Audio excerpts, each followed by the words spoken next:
crise climática é uma pauta muito cara.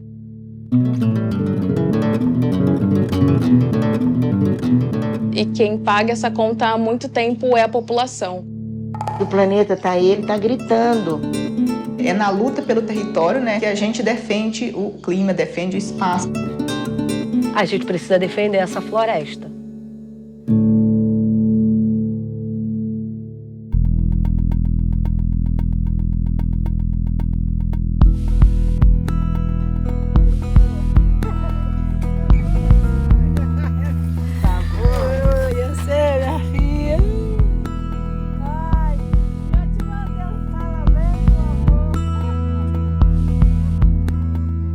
O nome Calunga já tem um significado assim, de lugar sagrado, meu lugar sagrado, né? Que é território vivo, que é território de luta, território de vida, território de culturalidade. Foram trazidos para cá por um bandeirante, e aí aqui se revolucionaram, surgiram e foram para as regiões de difícil acesso, e também um outro quilombo de Minas Gerais que teve uma revolução lá, e eles vieram para essa região e aí se encontraram com os povos indígenas também. Tanto é que quando você vai contar a história, muitos antigos falam dos indígenas que viviam aqui, que eram os avacanoeiros, e tinha uma outra tribo. Ninguém sofreu a nossa história, ninguém passou pelo que a gente passou, o processo de negação, de expoliação, de expulsão, de invisibilização do povo quilombola, do povo negro. É na luta pelo território, né, que a gente defende o clima, defende o espaço, porque a gente é o cuidador que cuida do território, a gente é o fiscalizador dos desmatamentos que acontecem em vários territórios quilombolas do país, da degradação ambiental, e que muitas vezes só é notificada, o Estado só toma providências depois que a comunidade vai lá e denuncia, né? Somos muito mais impactados do que outras regiões. E a gente faz o trabalho que outras regiões, que é o grande centro metropolitano, deveriam fazer, né? O Estado deveria fazer.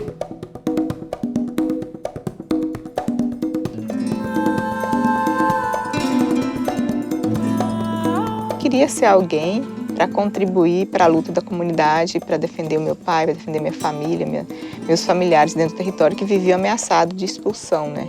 Aí eu coloquei na cabeça, então vou fazer direito.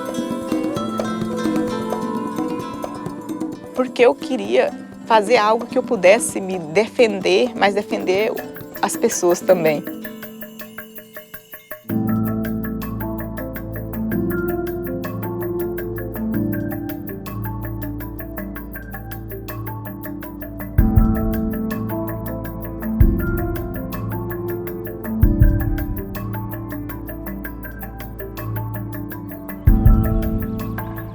Chamada como Ana Santos, sou professora, trabalhei com alfabetização desde os 12 anos de idade.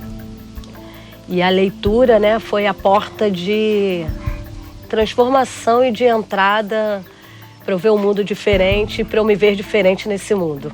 Eu nasci na Baixada Fluminense, em Nilópolis, com as avós, né, que vinham fugidas do Morro da Providência e chegam na área rural, né, numa que hoje é considerada uma favela, no Morro do Puri, e que começa a plantar por necessidade.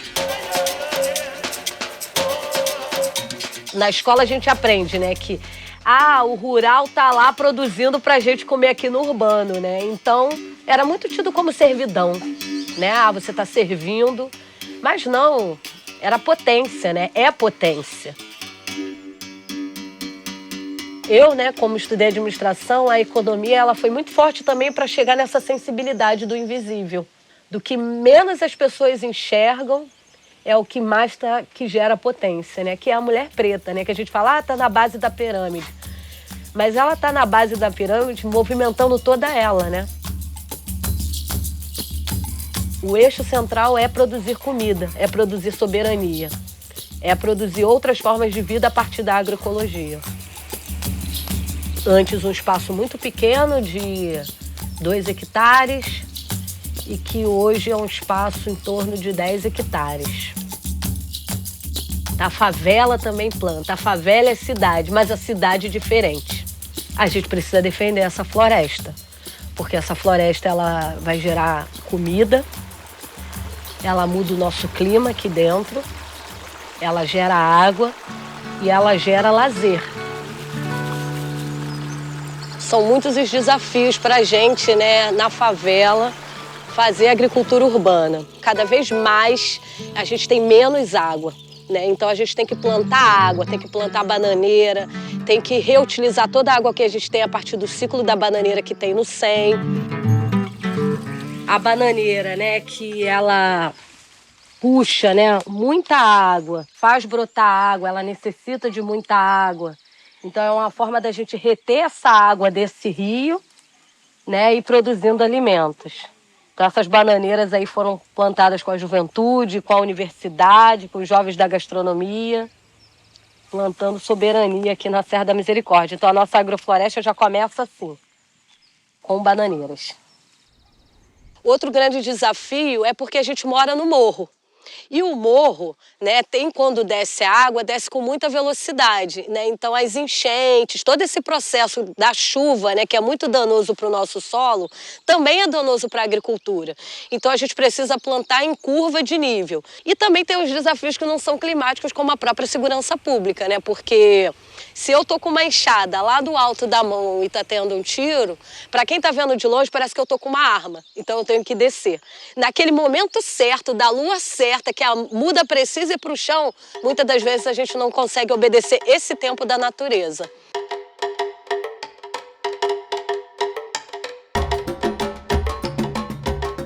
Periferia e sustentabilidade foram colocadas em lugares distantes, né? Tipo, nossa, como assim a quebrada pode ser sustentável? Sustentabilidade não é um papo de branco abraçador de árvores que fala gratiluz ao invés de obrigado e não come carne. Tipo, não, a quebrada pode ser sim sustentável. A gente, enquanto juventudes, a gente começa a se apropriar de algumas ferramentas, como a internet, um dos nossos pilares é a comunicação. Então a gente começa a se apropriar dessas ferramentas e a gente entende que pode potencializar uma luta que é coletiva. E essa luta coletiva se materializa numa periferia sustentável.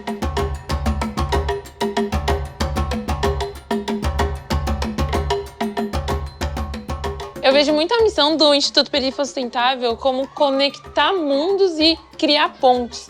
Já tem um trabalho muito bom sendo articulado aqui na Brasilândia antes da gente chegar. Mas por conta de um racismo estrutural, essa galera é invisibilizada e marginalizada frente ao poder público.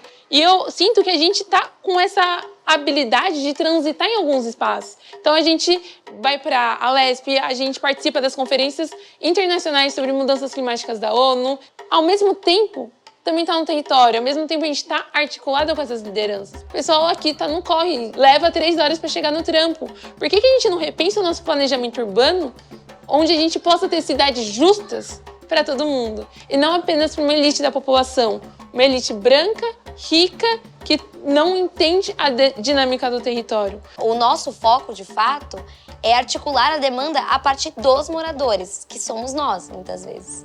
Então, a gente olhando para o território é um lugar como priorizar as nossas dores, porque de fato que aqui tem várias dores.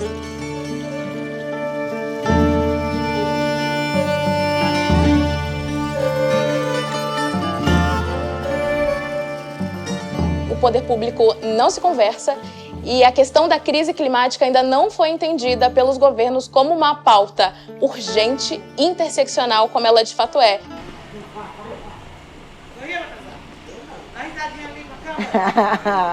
É, né, moça? Fala, Val. Tudo bem? Eles estão ouvindo a história da gente no começo desse bairro. Sofrimento. Sem água, sem luz, e agora né? É sofrimento dos donos. Agora no ponto é pegar um ônibus aí, ó. É? Essa linha agora tá ruim, né? É outra coisa que também ninguém toma providência, né? Se não for atrás, ninguém faz. Eu vim pra cá nos fins dos anos 90. Quando eu cheguei aqui para sair do aluguel. Quando nós ocupamos isso aqui, né? Era tudo mato. Não tínhamos água, não tínhamos luz, não tínhamos condução, certo? Era tudo na caminhada, né? Tínhamos que andar bastante para pegar um ônibus.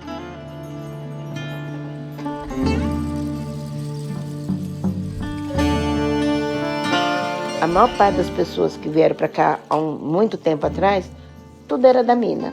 Para construção, para tomar banho, para fazer comida, para lavar roupa, para lavar louça, era tudo ali.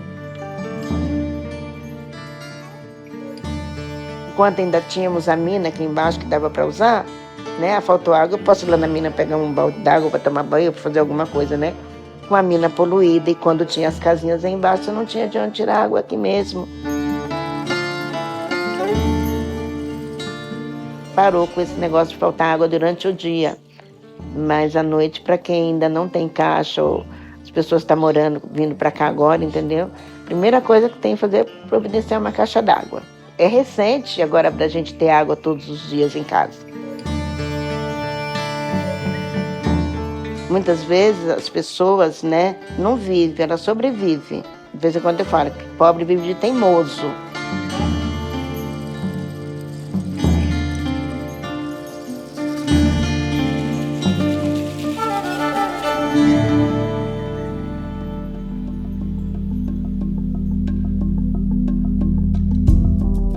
Final de 2021 para 2022, a gente sofreu vários impactos em decorrência da chuva no território, né? Várias pessoas ficaram desabrigadas. Um dos exemplos que a gente tem para falar sobre impactos da mudança climática foi o ocorrido, né? No final de 2021 para 2022, no território Calunga, lá em casa, né? Meu pai foi uma das pessoas assim, muito impactada, e é claro que o impacto de uma família é o impacto de uma coletividade. Então, não foi só ele, mas outras famílias também foram impactadas.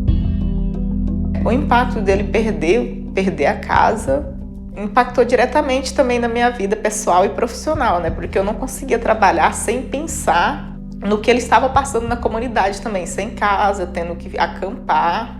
Isso impactou diretamente no trabalho dele e no psicológico, né? Porque ele ficava pensando como que as pessoas vão vir na minha casa.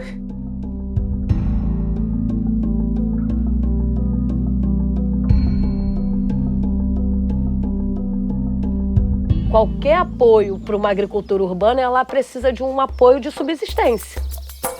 Eu vejo vários vídeos muito bacanas, né? Que dá para você plantar no cantinho da sua casa. Como falar desse plantio na favela se você não tem saneamento básico e nesse cantinho tá passando o esgoto todo da tua casa?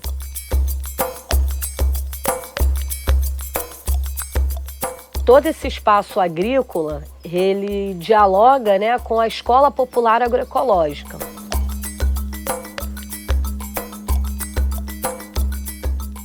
A Escola Popular Agroecológica, né, ela acontece de segunda a sexta no contraturno das crianças de 4 a 16 anos de idade. E essa Escola Popular Agroecológica, ela nasce para abraçar essas crianças que estavam sem escola. Só que deu tanto certo, né, que a pandemia acabou e a escola, né, ela continua.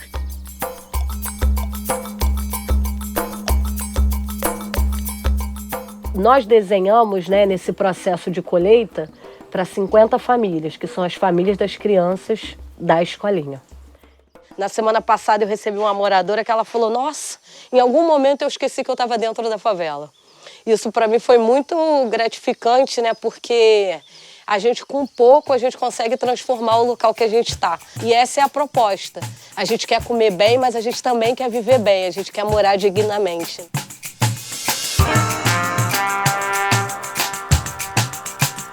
A crise climática é uma pauta muito cara e quem paga essa conta há muito tempo é a população.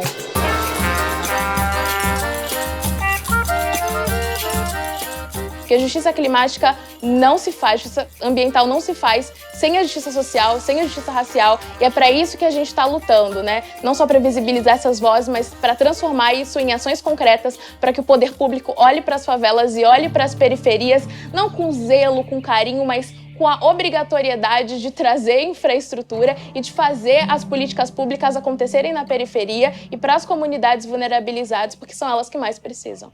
E quando a gente fala desses problemas, a gente fala de infraestrutura, a gente fala de educação, porque não tem como mudar uma infraestrutura sem uma questão participativa de como redesenhá-lo, como melhorá-lo. Então precisa sempre trabalhar com a educação. A gente trabalha com o advocacy de uma maneira mais participativa nas questões legislativas. Cada favela tem sua própria identidade, vai ter sua própria solução e só a costura vai permitir esse algoritmo específico surgir. Então, se quiser fazer algo, é a participação social que rege. A gente esquece que o planeta está aí, ele está gritando. Esses desastres que estão acontecendo, nada mais é, nada menos é do que o planeta falar: ei, eu estou aqui, eu preciso respirar.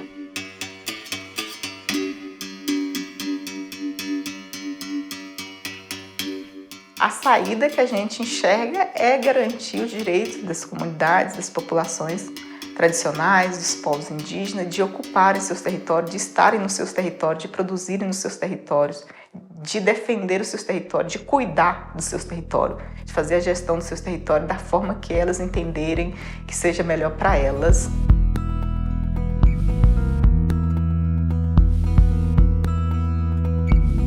Então a importância desse diálogo, né, da população com os órgãos competentes é muito importante, porque são eles que vão dar solução aos problemas, né, certo? E somos nós, moradores, que sabemos o que nós estamos precisando no nosso bairro. Parece que o jogo foi jogado há muito tempo, mas sempre sem a nossa participação. E o que a gente faz é tentar inverter esse cenário cada vez mais para que a gente tenha realmente justiça climática.